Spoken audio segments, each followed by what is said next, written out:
नमस्कार विद्यार्थ्यांनो, मी तुमची एड्युकेटर श्वेता चंदनकर तुम्हा सर्वांचे ग्लोबल ऑनलाईन मराठी या युट्यूब चॅनेलवर स्वागत करते. तुम्हाला माहितीच आहे, रोज सकाळी मी तुमच्यासाठी घेऊन येत आहे पेपर वन ची most important PYQ MCQ series, म्हणजेच महत्त्वाचे पीवायक्यू एमसीक्यू प्रश्न. या सिरीजमध्ये आपण प्रश्न उत्तरांबरोबरच कन्सेप्ट स्टेट सुद्धा समजून घेणार आहोत. त्यामुळे ही सिरीज नक्की फॉलो करा आणि हा व्हिडिओ शेवटपर्यंत नक्की बघा. जर तुम्ही MS सेट 2024 एक्झाम टार्गेट करत असाल तर या सिरीजमुळे तुमची खूप चांगली प्रॅक्टिस होणार आहे. पेपर वन आणि पेपर टू ची बॅच घ्यायची असेल तर दिलेल्या नंबरवर तुम्ही संपर्क साधू शकता.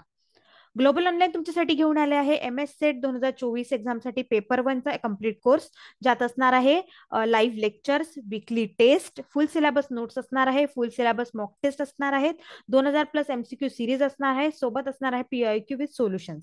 आणि जर का तुम्हाला पेपर वन मध्ये 80+ टार्गेट करायचं असेल तर हा कोर्स तुम्हाला नक्कीच उपयुक्त ठरेल. त्यामुळे नक्की घ्या. आणि ह्याची फीस आहे 3000, पण डिस्काउंट नंतर ते 2100 होणार आहे. पेपर वन आणि पेपर टू ची बॅच घ्यायची असेल तर दिलेल्या नंबरवर तुम्ही संपर्क साधू शकता किंवा global online app play store वरून डाउनलोड करू शकता. आज आहे 27 तारीख आणि कालपासून म्हणजेच 26 पासनं टेस्ट सिरीज सुरू करण्यात आली आहे. टेस्ट सिरीजची बॅच जे असणार आहे पेपर वन वर 50+ अधिक टेस्ट सिरीज त्यात असणार आहे. अनलिमिटेड अटेम्प्ट असणार आहे. आम्ही एक सिलेबस आणि टाइम टेबल नुसार तुमच्यासाठी ते घेऊन आलो आहोत. त्यामुळे ही टेस्ट सिरीज जर का तुम्हाला घ्यायची असेल तर नक्की संपर्क साधा. याचा तुम्हाला खूप छान फायदा होणार आहे. कारण एखाद्या पेपरचा जेव्हा आपण अभ्यास करत असतो तेव्हा प्रॅक्टिस खूप महत्वाची असते आणि आता लवकरच पेपर असणार आहे. त्यामुळे ही सिरीज टेस्ट सिरीज तुम्हाला नक्की महत्वाची ठरेल. त्यामुळे नक्की घ्या. आणि तुम्हाला वेगळ्या ग्रुपमध्ये जॉईन करण्यात येईल, व्हॉट्सअप ग्रुप, आणि तुमच्या प्रश्नांचे निवारण सुद्धा तिथेच करण्यात येईल. ठीक आहे. नंतर समोरचा प्रश्न आहे, म्हणजे पहिलाच प्रश्न आहे ICT. ICT स्टँड फॉर, म्हणजे ICT म्हणजे काय? तर हा एक 8वा टॉपिक आहे आपला पेपर वन मधला ICT. तर त्यावरचा हा प्रश्न आहे. ICT हा टॉपिक खूप महत्वाचा ठरतो, सेट असो की नेट दोन्हीमध्ये. कारण आता कसं एज्युकेशनमध्ये इन्फॉर्मेशन टेक्नॉलॉजी आलेली आहे, सगळं आता आपण नेट थ्रू करतोय, हे सुद्धा आपण ऑनलाईन करतोय. त्याच्यामुळे खूप महत्वाचा टॉपिक आहे हा. त्यामुळे यावर भरपूर प्रश्न विचारले जातात. ठीक आहे. तर इथं टेक लिहायचं राहून गेलं आणि इथे आहे तंत्रज्ञान. ठीक आहे. तर इन्फॉर्मेशन काय आहे ते? इन्फॉर्मेशन आणि कम्युनिकेशन टेक्नॉलॉजी आहे, म्हणजे माहिती आणि संवाद तंत्रज्ञान आहे, की इन्फॉर्मेशन कंट्रोल टेक्नॉलॉजी आहे, माहिती नियंत्रित तंत्रज्ञान आहे, की इन्फॉर्मेशन कॅपेबल टेक्नॉलॉजी आहे, म्हणजे माहिती सक्षम तंत्रज्ञान आहे, की काहीच नाही. तर बघा, ICT, आय फॉर इन्फॉर्मेशन असं केलं आपण. इथे पण इन्फॉर्मेशन आहे, इथे पण इन्फॉर्मेशन आहे, पण इथे काय आहे? कम्युनिकेशन असणार आहे, की कंट्रोल असणार आहे, की कॅपेबल असणार आहे? कंट्रोल तर नसणार आहे, कॅपेबल मे बी असू शकते असं मला वाटतं. पण जर का मी असं बघितलं, मला माहिती आहे याचं फुल फॉर्म काही आहे, पण जर का मला नाही माहित राहिलं तरची गोष्ट करताय.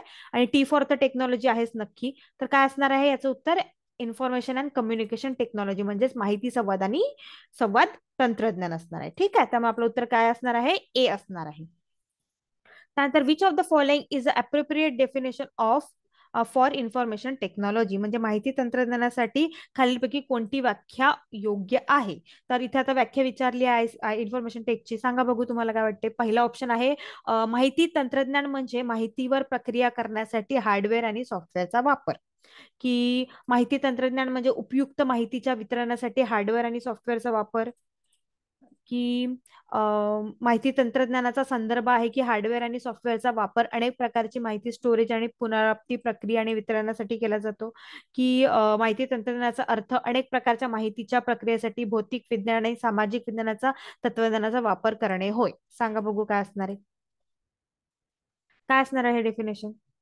तर डेफिनेशन असणार आहे सी. म्हणजेच की information technology refers to the use of hardware software for storage, retrieval, processing आणि disturbing information of many kind. म्हणजेच माहिती तंत्रज्ञानाचा संदर्भ आहे तो हार्डवेअर आणि सॉफ्टवेअरचा वापर अनेक प्रकारची माहिती स्टोरेज, पुनरावृत्ती प्रक्रिया आणि वितरणासाठी केला जातो. ठीक आहे. त्यामुळे आपलं उत्तर काय असणार आहे? सी असणार आहे. ही आहे डेफिनेशन इन्फॉर्मेशन टेक्नॉलॉजी. ठीक. ठीक आहे. त्यामुळे आपण कसं, आता आपल्याला माहिती होतं हार्डवेअर आणि सॉफ्टवेअरचा वापर तर असणार आहे, पण पुन्हा त्यात काय ऍड ऑन होते हे आपल्याला बघायचं होतं या ऑप्शन्स मधून. आता बघा, आपण जर का विचार केला तर हे चारही ऑप्शन आपल्याला थोडेफार सिमिलर दिसतात. त्यामुळे आपल्याला सिमिलर मधून एक महत्वाचा आणि बरोबर ऑप्शन आपल्याला टिक करायचा आहे. ठीक आहे. तर यांचे ऑप्शन्स देण्याचे उद्देश त्यांचे ते असतात की तुम्हाला कन्फ्युजन झालं पाहिजे आणि तुमचं उत्तर चुकलं पाहिजे. त्यामुळे आपल्याला ऑप्शन्स व्यवस्थित वाचायचे आहे. ठीक आहे. आपलं उत्तर असणार आहे सी. ठीक आहे. थर्ड क्वेश्चन आहे, ERNet स्टँड्स फॉर, म्हणजे ERNetचा अर्थ काय आहे? इंजिनिअरिंग अँड रिसर्च नेटवर्क आहे, एक्सटर्नल अँड रेग्युलेटेड नेटवर्क आहे, एज्युकेशनल अँड रिसर्च नेटवर्क आहे, की नन ऑफ द अबाव? आता या तीन मधून तुम्हाला सांगायचं आहे. नन ऑफ द अबाव नसणार आहे असं मला वाटतं, त्यामुळे मी चौथा ऑप्शन डिलीट केला आणि या तिघांमधून तुम्हाला सांगायचं आहे काय असणार आहे. तर ERNet काय आहे? ही एक संस्था आहे. ही काय आहे? ही संस्था आहे 1986 मध्ये बनली होती. तर ही भारत सरकारच्या इलेक्ट्रॉनिक्स आणि माहिती तंत्रज्ञान मंत्रालयाची एक ऑटोनॉमस संस्था आहे, स्वायत्त वैज्ञानिक संस्था आहे. आणि यामुळे देशात नेटवर्किंगचा उदय झाला. कशामुळे? ERNetमुळे. ठीक आहे. आणि हे महत्वाचे योगदान आहे यांचे. आणि भारतातील पहिली इंटरनेट सेवा सुद्धा यामुळे झाली आहे. आणि याचा उपयोग आणि याचा अर्थ काय आहे? तर एज्युकेशनल अँड रिसर्च नेटवर्क आहे. काय आहे? Education and research network. ठीक आहे. मग आपलं उत्तर काय असणार आहे? सी असणार आहे.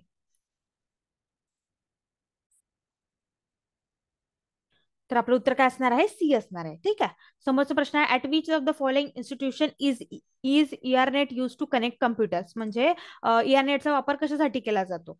IISC मध्ये, IITs मध्ये, की national centre for software technology, की ऑल ऑफ द अबव? आताच मी तुम्हाला सांगितलं ERNet म्हणजे काय होते, तर ERNet म्हणजे काय होते, तर एज्युकेशनल आणि रिसर्च नेटवर्क होतं. म्हणजे ते एज्युकेशनलशी रिलेटेड आहे आणि तंत्रज्ञानाशी रिलेटेड आहे. त्यामुळे ऑब्व्हियसली एक गोष्ट असणार आहे, IISC, IITs आणि हे सॉफ्टवेअर टेक्नॉलॉजी येणार आहे. म्हणजे आपलं उत्तर काय असणार आहे? ऑल ऑफ द अबाव असणार आहे. ठीक आहे. त्यानंतर पाचवा प्रश्न आहे, which of the following open source e-learning platforms has been developed by IIT Kanpur? असे भरपूर प्रश्न सेट आणि नेटमध्ये विचारले गेलेले आहे, कारण IIT कानपूर झालं, बॉम्बे झालं, मद्रास झालं, दिल्ली झालं, हे यांनी कोणकोणते प्लॅटफॉर्म डेव्हलप केले हे खूप महत्वाचे आहे. यावर भरपूर प्रश्न विचारले गेलेले आहे. त्यामुळे तुम्ही नक्की हा टॉपिक करत असताना नक्की हा टॉपिक वाचा. ठीक आहे. आपलं ऑप्शन्स काय? ई ज्ञान आहे, ई सरस्वती आहे, बृहस्पती आहे, नन ऑफ द अबव? तर नन ऑफ द अबव नसणार आहे. या तिघांमधून सांगा तुम्हाला काय वाटतं. तर IIT कानपूरने कोणता प्लॅटफॉर्म केलाय? तर ई ज्ञान पोर्टल जे आहे ना, हे गव्हर्नमेंट ऑफ राजस्थाननी केलंय. कशासाठी? ते इम्प्रूव्ह लर्निंगसाठी. जे लेवल असते स्टेट स्कूलमध्ये ते इम्प्रूव्ह करण्यासाठी हे डिजिटल प्लॅटफॉर्म आहे. ठीक आहे. आणि याच्यासोबतच एक NOU, याच्यासोबतच एक NOU ई ज्ञान पोर्टल आहे. सेमच नाव आहे, फक्त NOU असणार आहे. तर NOU काय आहे? नालंदा ओपन युनिव्हर्सिटीचं आहे ते. ठीक आहे. एक नॉर्मल ई ज्ञान आहे जो गव्हर्नमेंट ऑफ राजस्थाननी काढलाय, आणि एक NOU ई ज्ञान आहे जे नालंदा ओपन युनिव्हर्सिटीने काढलेलं आहे. ठीक आहे. आणि ई सरस्वती हे काय आहे? तर हे PNB Saraswati education loan scheme आहे. ठीक आहे. सरस्वती. तर आपलं उत्तर काय असणार आहे? बृहस्पती असणार आहे. काय असणार आहे आपलं उत्तर? बृहस्पती असणार आहे. तर बृहस्पती काय आहे? तर हे एक व्हर्च्युअल क्लासरूम आहे जे IIT कानपूरने आपल्याला दिलेली आहे. एक ओपन प्लॅटफॉर्म फॉर लर्निंग आहे, बेस्ड ऑन जावा वगैरे आहे. आणि IIT कानपूरने कशासाठी काढले? तर तेथील प्राध्यापक असो किंवा विद्यार्थी असो, त्यांच्या वेब आधारित पायाभूत सुविधांचा वापर करून व्याख्यानांसाठी किंवा नोट्ससाठी, एक सगळं नाही का, अभ्यासासाठी सक्षम करण्यासाठी हे तयार केलेलं आहे. ठीक आहे. त्यामुळे लक्षात ठेवा, बृहस्पती आलं की IIT कानपूर येईल, आणि IIT कानपूर आलं तर बृहस्पती नक्की येईल. ठीक आहे. आपलं उत्तर आहे बृहस्पती. त्यानंतर recording a television program on VCR is a example of, म्हणजे VCR वर टेलिव्हिजन कार्यक्रम रेकॉर्ड करणे हे कशाचे उदाहरण आहे? टाइम शिफ्टिंगचे आहे, कंटेंट रेफरन्सचे आहे, की मेकॅनिकल क्लॅरिटीचे आहे, की मीडिया सिक्रोनायझेशनचे आहे? सांगा बघू काय असणार आहे. रेकॉर्डिंग करतो आपण टेलिव्हिजन प्रोग्राम ऑन VCR, तर हे सरळ सरळ आपण जर का विचार केला तर मीडिया सिक्रोनायझेशनच सरळ येईल मला असं वाटते. कारण मेकॅनिकल क्लॅरिटी तर नसणार आहे, सामग्री पण नसणार आहे, टाइम शिफ्टिंग पण नसणार आहे. ठीक आहे. तर आपलं उत्तर काय असणार आहे? मीडिया सिक्रोनायझेशन असणार आहे. ठीक आहे. हे लक्षात ठेवा. आणि समोरचा प्रश्न आहे, या व्हिडिओमध्ये मी जर का 15 प्रश्न घेतले तर तुम्हाला 15 पैकी किती उत्तरे आली आहे ते तुम्ही नक्की कमेंट सेक्शन मध्ये कळवा. आणि याच्या आधीच्या व्हिडिओमध्ये जर का तुम्ही कळवलं नसेल तर तिथेही जाऊन कळवा नक्की. तर आपला सातवा प्रश्न आहे, which of the following are the main challenges in ICT adoption in Indian university? म्हणजे भारतीय विद्यापीठांमध्ये ICTचा अवलंबन करण्यात कोणकोणते प्रमुख आव्हाने आली आहेत? तर तांत्रिक तयारीचा अभाव, की ICT उपक्रमाची खराब अंमलबजावणी, की भाषिक अडथळा, की ऑल ऑफ द अबव? सांगा बघू. जेव्हा आपण एखादी म्हणजे आयसीटी ला आपल्याला युनिव्हर्सिटीमध्ये द्यायचं आहे, तर कोणते आव्हाने येऊ शकतात? भाषिक अडथळा येऊ शकतो, नक्कीच येऊ शकतो, कारण इंग्लिश हे महत्वाची लँग्वेज आता झालेली आहे, तर आपल्याला आपल्या मेन मदर टंग मध्ये पाहिजे असणार आहे. आणि आयसीटी उपक्रमाची खराब अंमलबजावणी जर का झाली, आपण एक विचार केला आहे एक पर्टिक्युलर सिलेबस किंवा काही विचार केला उपक्रमाबद्दल, पण त्याची अंमलबजावणीच झाली नाही तर ते होणार नाही. बरोबर, ठीक आहे. आणि तांत्रिकता अभाव नक्कीच येऊ शकते, कारण आयसीटी आलं म्हणजे सगळं ऑनलाईन आहे, टेक आहे, त्यामुळे तांत्रिक येणार हे नक्कीच प्रमुख आव्हाने असणार. त्यामुळे आपलं उत्तर काय असणार आहे? ऑल ऑफ द अबाव असणार आहे. ठीक आहे. त्यानंतर 8वा प्रश्न आहे, which of the following parameter is are used for the expansion of higher education. तर हायर उच्च शिक्षणासाठी कोणते मापदंड वापरले जातात?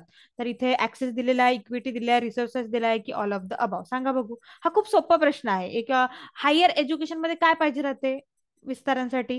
प्रवेश पाहिजे राहते, इक्विटी पाहिजे राहते, संसाधने पाहिजे राहते, आपण काय युज करतो, रिसोर्सेस कुठून आणले ते पाहिजे राहते, प्रवेश निश्चित पाहिजे राहते, इक्विटी पाहिजे राहते. त्यामुळे आपलं उत्तर काय असणार आहे? ऑल ऑफ द अभाव असणार आहे. ठीक आहे.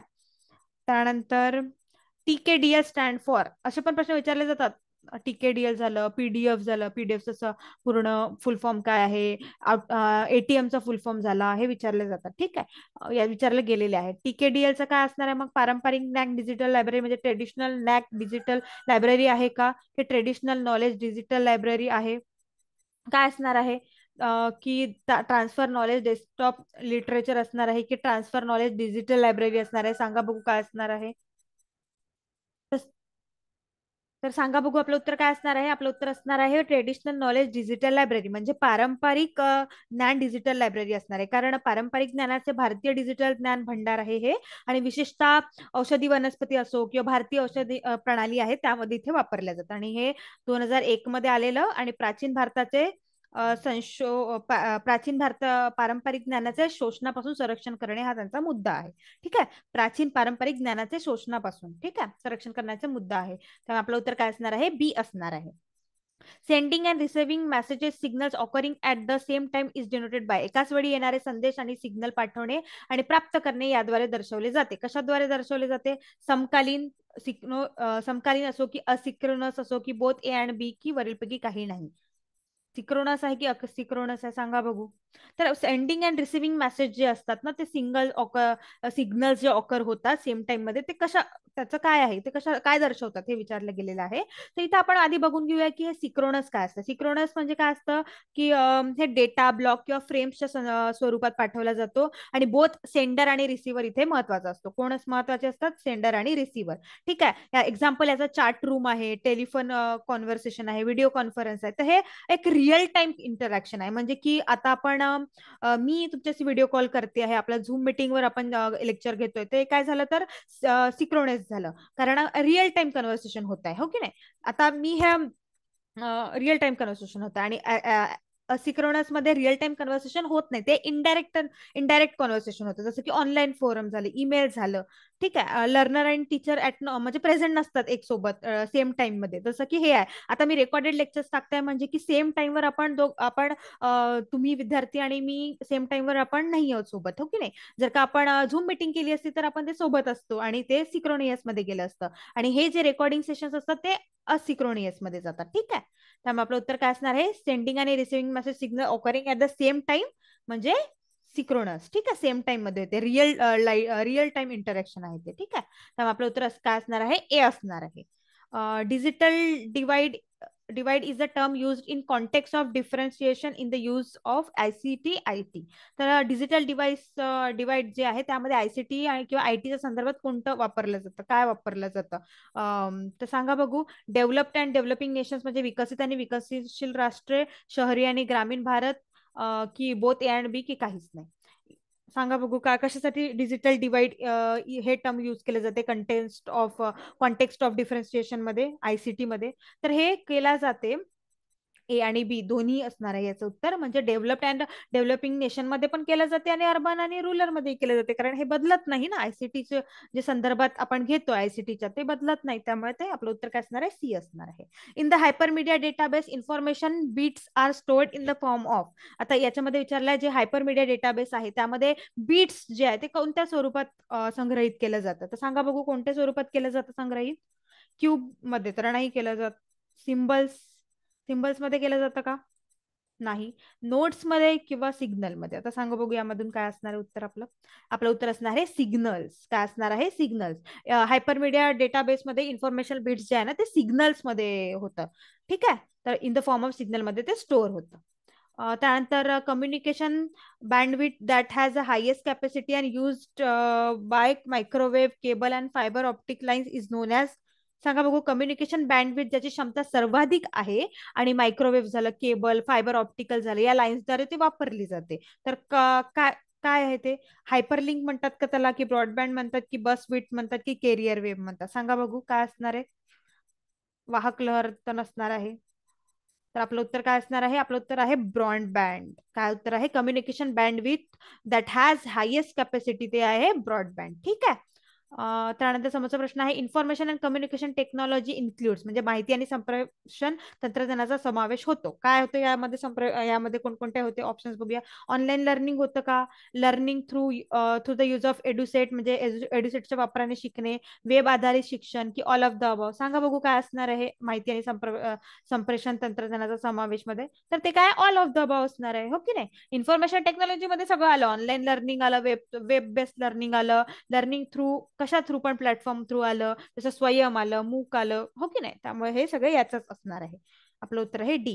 Information that is combination of graphic, text and sound and video आणि अॅनिमेशन इज कॉल्ड ॲज. म्हणजे ग्राफिक्स, मजकूर, ध्वनी, व्हिडिओ आणि अॅनिमेशन याचं मिश्रण असणाऱ्या माहितीला काय म्हणतात? मल्टीप्रोग्राम म्हणतात, की मल्टीफॅक्ट म्हणतात, बहुमुखी की मल्टीमीडिया म्हणतात, की मल्टीप्रोसेस म्हणतात? सांगा बघू काय म्हणतात. बहुप्रक्रिया तर म्हणत नाही, पण काय म्हणणार? मल्टीफेसेट पण म्हणत नाही, बहुमुखी पण नाही, मल्टीप्रोग्राम किंवा मल्टीमीडिया यामधून सांगा बघू. तर मल्टीमीडिया. आपलं उत्तर काय आहे? मल्टीमीडिया आहे. मल्टीमीडिया काय आहे? एक संवादाचा एक प्रकार आहे ज्यात लेखन, text, graphic, audio, image, video हे काय असतं? अॅनिमेशन हे याचा पार्ट असतात. एक्झाम्पल याचे आहे व्हिडिओ पॉडकास्ट झालं, ऑडिओ पॉडकास्ट झालं, स्लाइड शोज झाली, अॅनिमेटेड व्हिडिओज झाले, हे काय येतं? मल्टीमीडियामध्ये येतं. ठीक आहे. त्यामुळे आपलं उत्तर काय असणार आहे? सी असणार आहे, multimedia. Information that is combination of graphic, text, sound and video आणि अॅनिमेशन, ह्याला काय म्हणतात? मल्टीमीडिया म्हणतात. ठीक आहे. तर आज आपण 15 प्रश्न बघितलेले आहे.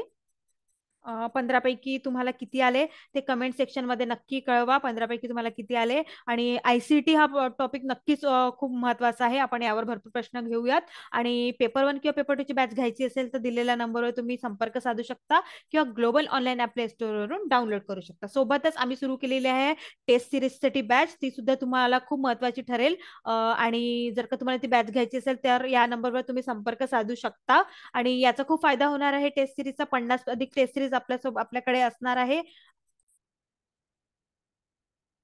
50 अधिक टेस्ट सिरीज आपल्याकडे असणार आहे. त्यातून तुम्हाला सिलेबस आणि टाइम टेबल दिला जाईल. आणि आपली बॅच ही 26 तारखेपासून सुरू झालेली आहे. जर का तुम्हाला घ्यायची असेल तर तुम्ही नक्की घ्या. आणि व्हिडिओ आवडला असेल तर नक्की कमेंट सेक्शन मध्ये कळवा. थँक्यू.